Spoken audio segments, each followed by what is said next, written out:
मध्यवर्ती शहरातील आनंदी बाजार रस्ता काँक्रिटीकरण कामाची आमदार संग्राम जगताप यांनी केली पाहणी। महापालिका अधिकाऱ्यांनी ठेकेदाराचं वकीलपत्र न घेता काम करण्याच्या दिल्या सूचना। महापालिका अधिकाऱ्यांनी ठेकेदाराचं वकीलपत्र न घेता काम करण्याच्या सूचना द्याव्यात, आमदार संग्राम जगताप। महानगरपालिका अधिकाऱ्यांनी ठेकेदाराचं वकीलपत्र न घेता काम करण्याच्या सूचना द्याव्यात। सध्या पावसाळ्याचे दिवस सुरू आहेत, रात्री लाईट जात असते। खोदलेले रस्त्यांसंदर्भात नागरिकांना कळण्यासाठी बॅरिकेटेड, सूचना बोर्ड, दिशादर्शक फलक लावण्याचं काम करावं। विकास कामांमध्ये सी नावाचे लोक नागरिकांमध्ये दिशाभूल करण्याचं काम करत असतात, मात्र नागरिक विकास कामं पाहून समाधान व्यक्त करतायत। नगरकरांचं अनेक वर्षांचं काँक्रिटीकरणाच्या रस्त्यांचं स्वप्न पूर्ण होतंय, ते पूर्ण करून देण्याचं काम केलंय। एकट्या केडगावमध्ये 150 कोटी रुपयांची विकास कामे पूर्णत्वाकडे जात आहेत। सध्या शहरात उंदीर घुशींचं प्रमाण वाढलं असलं तरी विकास कामांमुळे ते आता नष्ट होतील। मध्यवर्ती शहरातील ड्रेनेज लाईन, रस्ता काँक्रिटीकरणाची कामे यापूर्वी कधीही नियोजनबद्ध झाली नसल्यामुळे नागरिकांना विविध अडचणींना सामोरं जावं लागत होतं। पावसाळ्यात चितळे रोड, आनंदी बाजार, गांधी मैदान, गाडगिळ पटांगण या परिसरात पावसाचं पाणी अक्षरशः नागरिकांच्या दुकानात, घरात तर रस्त्यावरून कमरे एवढं पाणी वाहत असे। यामध्ये अनेक दुर्घटना घडल्या जात होत्या। हा प्रश्न कायमस्वरूपी मार्गी लागावा यासाठी राज्य शासनाच्या माध्यमातून मोठा निधी प्राप्त करून दिला गेला। त्यानुसार जमिनी अंतर्गत पावसाचं पाणी वाहून जाण्यासाठी 1200 व्यासाची मोठी बंद पाईप गटार टाकण्याचं काम पूर्ण झालंय। त्यानंतर जिल्हा वाचनालय, गांधी मैदान, पटवर्धन चौक, गाडगिळ पटांगण, अमरधाम रस्ता काँक्रिटीकरणाचं काम मार्गी लागणार आहे। त्यामुळे या परिसरातील नागरिकांचे अनेक प्रश्न सुटणार आहेत, असं प्रतिपादन आमदार संग्राम जगताप यांनी व्यक्त केलं।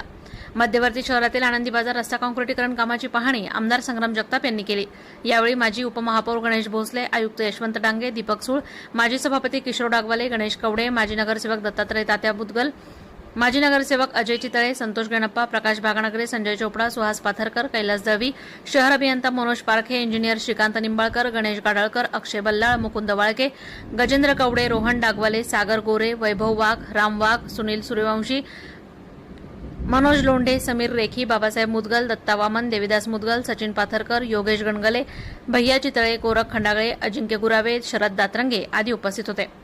रस्ता व ड्रेनेज लाईनचं खोदकाम सुरू केलं असता जमिनी अंतर्गत पिण्याच्या पाण्याची लाईन, ड्रेनेज लाईनची मोठ्या प्रमाणात तुटफूट झाली। त्यामुळे या कामाला थोडासा वेळ लागतोय। तरी नागरिकांची होणारी गैरसोय लवकरात लवकर सोडवण्यासाठी आमचं काम सुरू आहे। थोडा दिवस हा त्रास सहन करा। पुढील 15 ते 20 वर्षांचं नियोजन करून ही कामं मार्गी लावली जात आहेत। या माध्यमातून या परिसराला सुशोभीकरण करण्याचं रूप देखील प्राप्त होईल, असं मत आमदार संग्राम जगताप यांनी व्यक्त केलं। आमदार संग्राम जगताप यांनी पटवर्धन चौक, गांधी मैदान, गाडगिळ पटांगण या परिसरातील अनेक वर्षांचा प्रलंबित पावसाच्या पाण्याचा प्रश्न व रस्त्याचे प्रश्न हाती घेऊन मार्गी लावली जात आहेत। कधीही न होणारी कामे आमदार संग्राम जगताप यांनी मार्गी लावली आहेत। लवकरच ही कामे पूर्ण होणार आहेत। तरी या परिसरातील नागरिकांनी थोड्या दिवस त्रास सहन करून चांगलं काम करणाऱ्यांच्या पाठीमागे उभं राहावं, असं आवाहन माजी सभापती किशोर डागवाले यांनी केलंय। नालेगाव परिसरातील पावसाच्या पाण्याचा मोठा प्रश्न निर्माण होता। पाऊस पडला की संपूर्ण शहराचं पाणी नालेगाव परिसरामध्ये येत असते। त्यामुळे या परिसरातील नागरिकांना विविध समस्यांना सामोरं जावं लागत होतं। तसेच घरामध्ये पावसाचे पाणी घुसून आर्थिक नुकसान होत असतं। मात्र आता पावसाचं पाणी वाहून जाण्यासाठी मोठी गटार टाकली असून त्यानंतर रस्ता काँक्रिटीकरणाचं काम मार्गी लागणार आहे। हे सर्व कामे आमदार संग्राम जगताप यांच्यामुळेच मार्गी लागले असल्याचं मत माजी सभापती गणेश कवडे यांनी व्यक्त केलं। नालेगावातील नागरिकांना विविध सांस्कृतिक धार्मिक कार्यक्रम साजरे करण्यासाठी गाडगिळ पटांगणातील मोठी जागा उपलब्ध असून या ठिकाणी मोठमोठे खड्डे आहेत। या परिसराचं काँक्रिटीकरणाचं काम आमदार संग्राम जगताप मार्गी लावून देणार असल्यामुळे या परिसराला देखील सुशोभीकरणाचं रूप प्राप्त होणार आहे। अनेक वर्षांचा प्रलंबित प्रश्न मार्गी लागत असल्याचं समाधान मिळत असल्याचं मत माजी नगरसेवक दत्तात्रय मुदगल यांनी व्यक्त केलं। यावेळी माजी नगरसेवक अजय चितळे, संतोष गणप्पा यांनी काम मार्गी लागत असल्याचं समाधान व्यक्त केलं। प्रतिनिधी दीपक कासवा, अहिल्यानगर।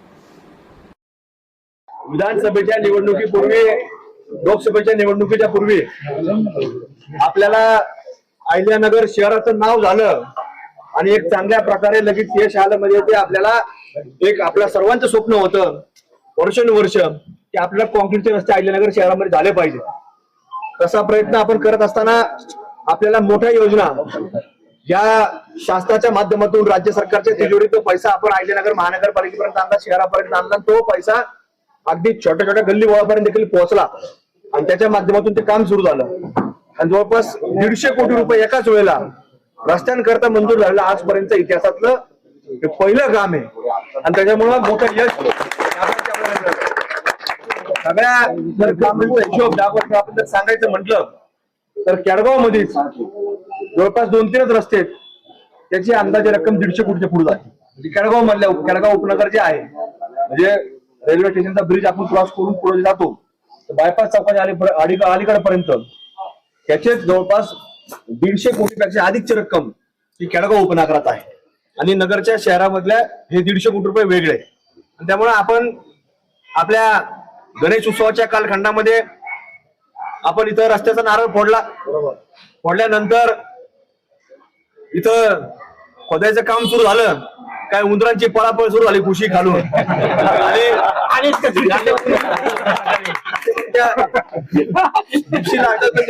त्रास लोकांना होतो. त्यामुळं हे काम आता चांगल्या प्रकारे झालं पाहिजे, कारण की कुठलंही काम, काल आमची भेट झाली, मला खरं 8-10 दिवसापूर्वी जायचं होतं, पण त्या सगळं काही अडीअडचणी सध्या चालू आहेत, त्यामुळे थोडी जरा उशीर झाला. म्हणजे अगदी गाडगी पटांगण असन, नालेगावचा भाग असन, तिथून आम्ही सगळे मान्यवर मंडळी इथपर्यंत आलेलो आहोत. आणि हा जो रस्ता आहे आपला हा, आणि इकडच्या बाजूला डांबरी होता, पण त्यांना आताच सांगितलं की त्याच्या बाबतीमधलं सगळा कॉन्क्रीटचा निर्णय घ्या आणि खोदून हा देखील कॉन्क्रीटकरण करा. अशा आताच या ठिकाणी सांगण्यात आलेलं आहे. आज आपण पाहतो की आपल्याकडे येणारं पाणी हे काय शहरातून नव्हतं येत, ते अगदी कोटल्याची घाण ही मंगलगेटला यायची आणि मंगलगेट मार्गे ही घाण या आपल्या जिल्हा वाचनालयापाशी आणि जिल्हा वाचनालयापासून इकडं खालच्या बाजूला असं हे पाणी इथपर्यंत यायचं. आणि कोविड मध्ये इथं डागोले साहेब आपल्याला माहिती आहे की इथं गाडीचं 5-7 फूट पाणी होतं, असा प्रकारचा एक व्हिडिओ व्हायरल झाला. तिथं रोडने पाणी पडत होतं, गाड्या पाडल्या, असं बरेच आपण काही दिवस पाहिलं. आता हे पाणी कधी थांबलं पाहिजे, याच्यावर आपल्या उपाययोजना केल्या पाहिजेत. ठीक आहे, थांबू शकत नाही, पाणी किती पाऊस आलाय आपल्या हातात नाहीये. अचानक आपण पाहतो या वर्षी मे महिन्यात पाऊस सुरू झालाय. जे जाणकार मंडळी सांगतात की काही 70-80 वर्षाची जाणकार मंडळी, तर असा पाऊस कधी झालाय नाही.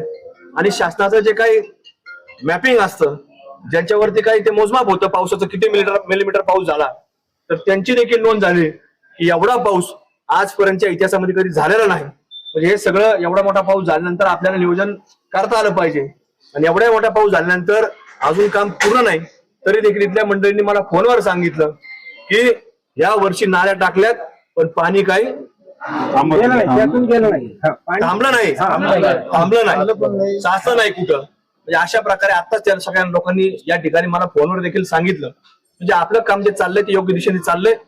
घुशी जे आहेत, उंदर जे आहेत ते चालू असतात की येतात ते गेले मारून टाकले. असू द्या, विरोधाचा भाग जाऊ द्या, फक्त आपल्याला हे चांगलं होईल. आणि पुन्हा आपल्याला किमान 10-15 वर्ष आपल्याला त्या कामाकडे पाहावं लागलं नाही पाहिजे, म्हणजे खराब होणार नाही. अशा प्रकारचं नियोजन आपण या ठिकाणी करू. तुम्ही काळजी करू नका.